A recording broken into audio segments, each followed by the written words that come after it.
Hi friend, welcome to Jo TV with me, Janita. Senang banget ketemu kalian lagi. Bagaimana kabarnya kalian minggu ini? Semoga harimu cerah dan menyenangkan. Pengorbanan manusia banyak dipraktekkan pada zaman batu, zaman besi, dan zaman perunggu. Pengorbanan manusia adalah tindakan membunuh satu atau lebih manusia sebagai bagian dari ritual, yang biasanya dimaksudkan untuk menyenangkan atau menenangkan dewa-dewa atau penguasa manusia, atau sebagai persembahan untuk arwah leluhur yang telah meninggal seperti sesajen pendamaian, atau sebagai pengorbanan pelayan kepada tuannya agar mereka dapat terus melayani tuannya di kehidupan berikutnya. Berikut ini adalah ritual pengorbanan manusia yang dipraktekkan oleh suku kuno. Let's check it out. Pertama ada suku Simao, Tiongkok.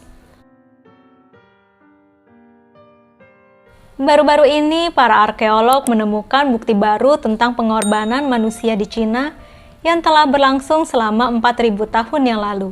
Situs Simao yang terletak di Provinsi Shanxi, Cina, adalah kota tua berusia 4.300 tahun.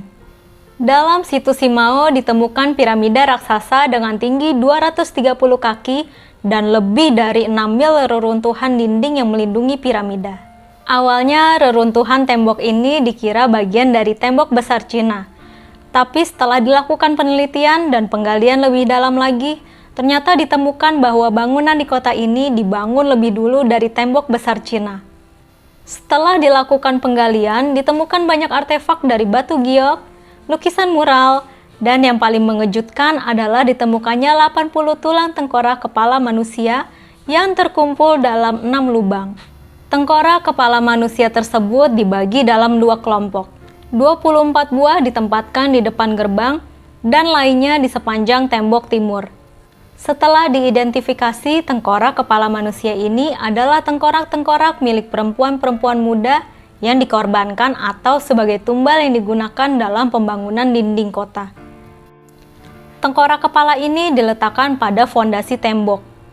Pada tengkorak kepala ini ditemukan tanda-tanda kekerasan seperti bekas pukulan dan pembakaran. Orang-orang kuno cenderung menggunakan musuh atau tawanan mereka sebagai korban. Korban diperkirakan berasal dari wilayah Zhukaigo. Mereka dibawa ke Simao sebagai tawanan saat perang perluasan pemerintahan Simao. Selain situs Simao, ada juga situs yang menjelaskan ritual pengorbanan manusia di Cina lainnya, yaitu situs Yinsu, atau yang lebih dikenal sebagai reruntuhan Yin, terletak di kota Anyang, Provinsi Henan, Cina. Yin adalah ibu kota terakhir dari dinasti Shang. Dinasti Shang adalah dinasti yang berkuasa paling awal di Tiongkok, yaitu pada tahun 1700 sampai 1027 sebelum Masehi. Dinasti Shang dikenal dengan kemajuan mereka dalam matematika, astronomi, karya seni, dan teknologi militer. Bukti yang menunjukkan bahwa dinasti Shang memiliki peradaban maju untuk masanya adalah karya-karya perunggu yang canggih, tembikar, keramik, dan pernak-pernik yang terbuat dari batu giok. Di salah satu makam yang berasal dari sekitar tahun 1200 sebelum Masehi, terdapat mayat penguasa yang tidak diketahui namanya, dikubur bersama dengan 74 tubuh manusia, serta kuda dan anjing. Penguburan penguasa kerajaan yang disertai dengan bawahan atau budak menjadi ciri khas temuan di situs ini.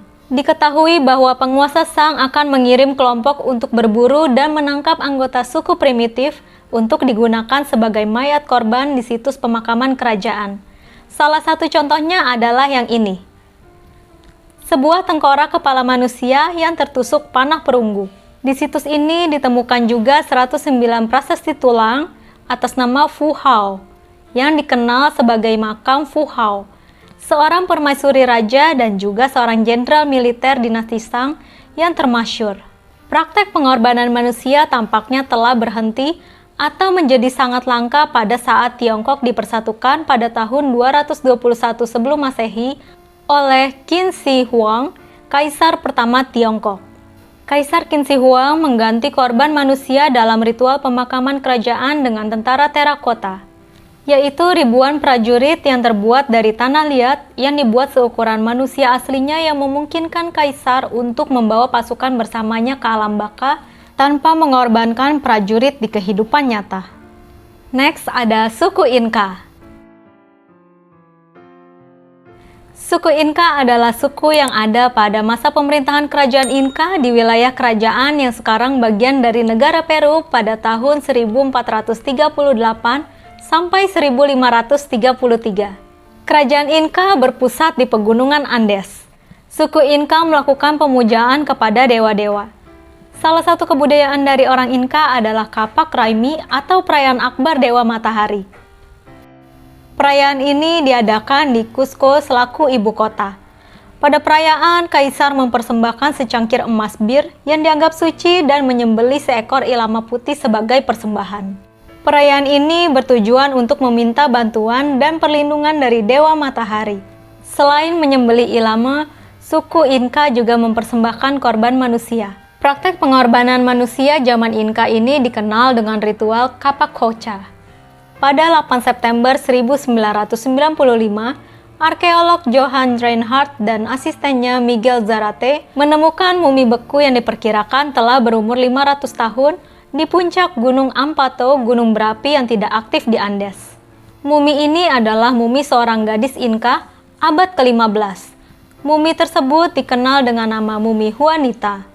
Mumi Juanita adalah korban dari ritual Kapakocha yang diperkirakan baru berusia 12 sampai 15 tahun pada saat dia meninggal. Selain Juanita, ditemukan juga dua mumi beku yang adalah anak-anak di wilayah lebih rendah di Gunung Ampato. Diduga bahwa kedua anak itu mungkin adalah korban pendamping untuk mumi wanita di puncak gunung. Menurut suku Inka, anak-anak sangat suci dan belum memiliki pikiran jahat. Inilah yang membuat mereka akhirnya dipersembahkan dalam ritual dan dianggap lebih mudah untuk menyentuh hati para dewa. Sehingga suku Inka bisa terhindar dari bencana dan mendapatkan hasil panen yang baik. Tim peneliti internasional menggunakan tes forensik untuk memastikan apa zat kimia yang masih tersisa pada rambut korban ini. Ketiganya kemudian diketahui telah mendapat asupan alkohol serta daun koka yang merupakan bahan baku kokain pada bulan-bulan terakhir sebelum mereka dikorbankan. Para peneliti menduga ketiganya mendapat pasokan zat bius tersebut karena terpilih sebagai anak yang akan dikorbankan. Ritual Kapakocha mengharuskan suku Inka untuk mengorbankan yang terbaik dan tersehat di antara mereka. Anak-anak dibawa ke atas gunung Ampato lalu dibius dengan cica, minuman beralkohol yang disuling dari jagung. Dalam keadaan mabuk, kepala mereka dipukul hingga mengalami pendarahan hebat yang akhirnya menyebabkan kematian.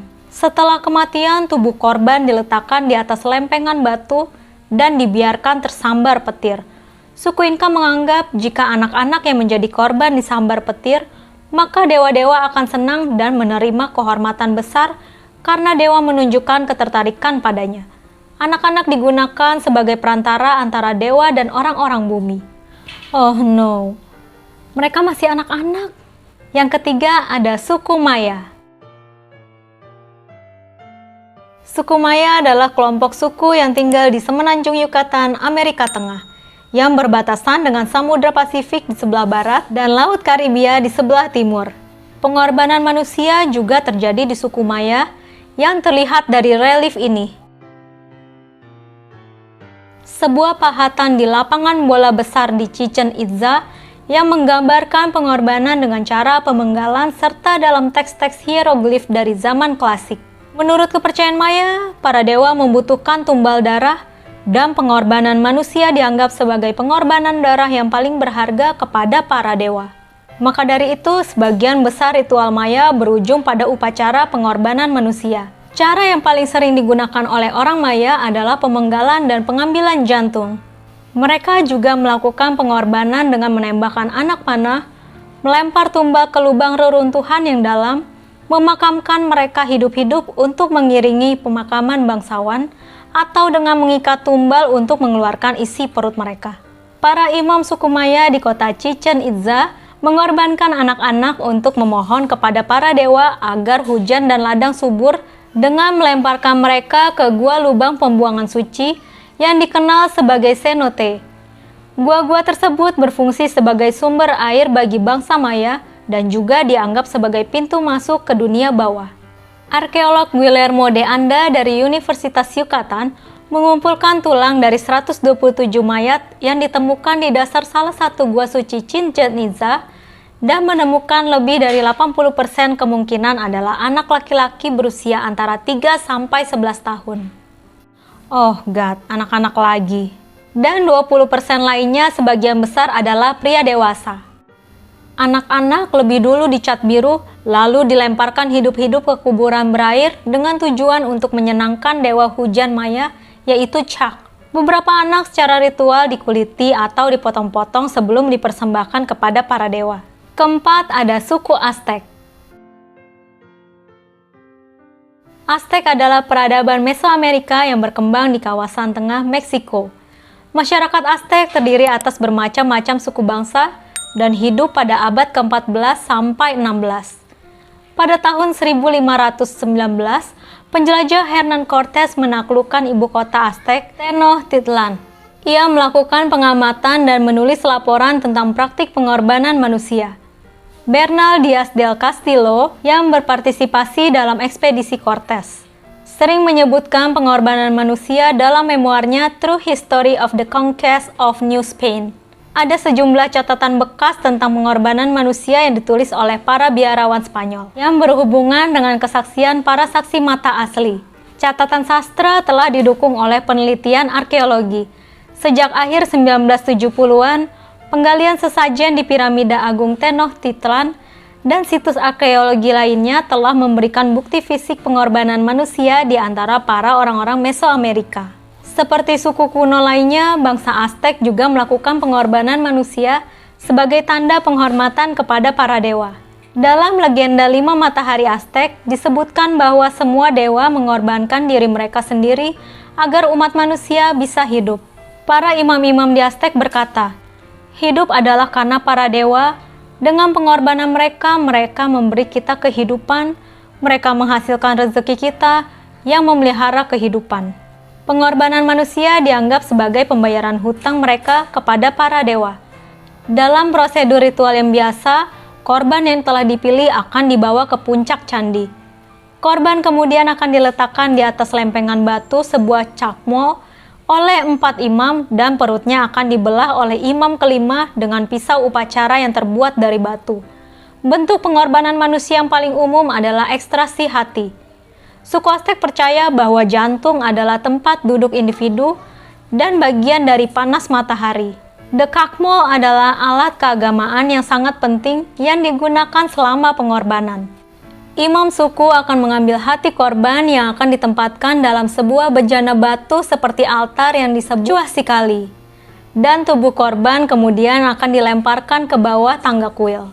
Tubuh akan mendarat di teras di dasar piramida yang disebut apetlat. Bagian-bagian tubuh kemudian dipotong-potong dan dibuang atau diberikan kepada tentara yang berhasil membawa tawanan perang untuk dijadikan korban. Jeroan diumpankan ke hewan-hewan dan kepala yang berdarah dipajang di zompantli atau rak tengkorak.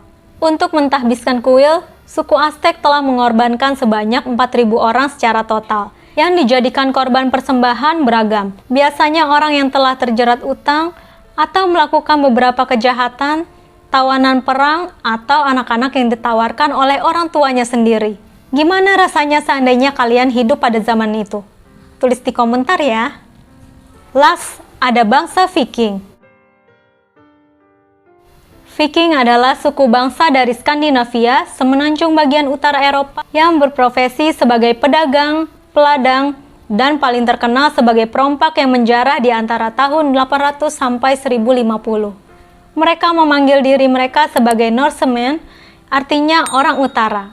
Daerah kekuasaan mereka meliputi wilayah di sepanjang pesisir, sungai dan pulau di Eropa, pesisir timur Laut Amerika Utara, serta bagian timur Eropa sampai ke Rusia dan Konstantinopel. Bangsa Viking menjelajah ke berbagai daerah seperti Inggris, Irlandia, Greenland, Amerika, dan Perancis. Seperti banyak bangsa kuno lainnya, bangsa Viking juga mempercayai adanya kehidupan setelah kematian.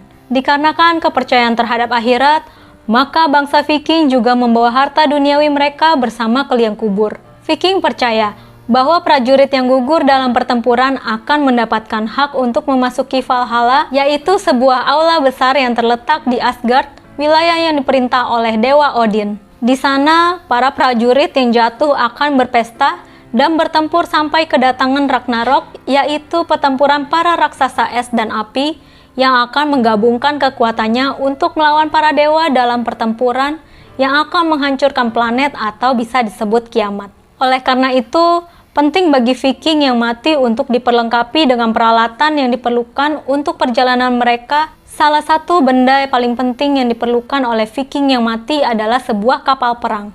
Arkeologi telah mengungkapkan bahwa beberapa gundukan pemakaman Viking dimaksudkan untuk dibentuk menyerupai kapal. Pemakaman Viking juga melibatkan pengorbanan manusia. Budak Viking ini dikenal dengan sebutan thralls. Tugas mereka seperti menggali gambut atau memelihara babi. Para hamba dan budak juga dikirim untuk melayani tuan mereka yang mati di akhirat. Cara pengorbanan para budak ini berbeda-beda tergantung bagaimana cara tuannya mati. Apabila tuannya mati dibakar, maka budaknya akan diikat kemudian dibakar juga sampai mati. Dan kalau tuannya mati dengan cara dikubur, maka budaknya pun akan mati dengan cara dikubur. Para arkeolog mengungkapkan bahwa sebagian besar dari mereka telah dianiaya, dilukai, dan dipenggal kepalanya sebelum dibaringkan untuk dikuburkan bersama majikan mereka. Seperti yang terlihat pada gambar ini. Ini adalah salah satu kuburan dari sekian banyak kuburan bangsa Viking yang ditemukan. Kuburan ini terkenal dengan sebutan manusia rusa dari Birka, karena ditemukan di Birka dekat Stockholm. Kuburan ini ditemukan pada tahun 1988. Di dalam kuburan terdapat kerangka seorang prajurit Viking yang telah dimakamkan dengan senjata, perisai, dan tanduk rusa. Di sampingnya ada kerangka seorang budak yang dikubur tanpa harta apapun. Kepalanya telah dipisahkan dari tubuh. Orang ini dianggap telah dikorbankan. Di atas adalah beberapa contoh dari banyak praktek pengorbanan manusia yang terjadi pada zaman dulu. Dan ada banyak cerita yang mengatakan bahwa tumbal manusia juga terjadi pada zaman penjajahan di negeri kita yang dikenal sebagai tumbal proyek untuk pembangunan jembatan, waduk, dan lainnya. Bagaimana pendapat kalian tentang ritual pengorbanan manusia tersebut? Komen di bawah ya. Syukurlah zaman sekarang manusia semakin maju dan meninggalkan cara-cara seperti itu. Sekian video dari aku, jangan lupa like, komen, dan subscribe. See you again, bye!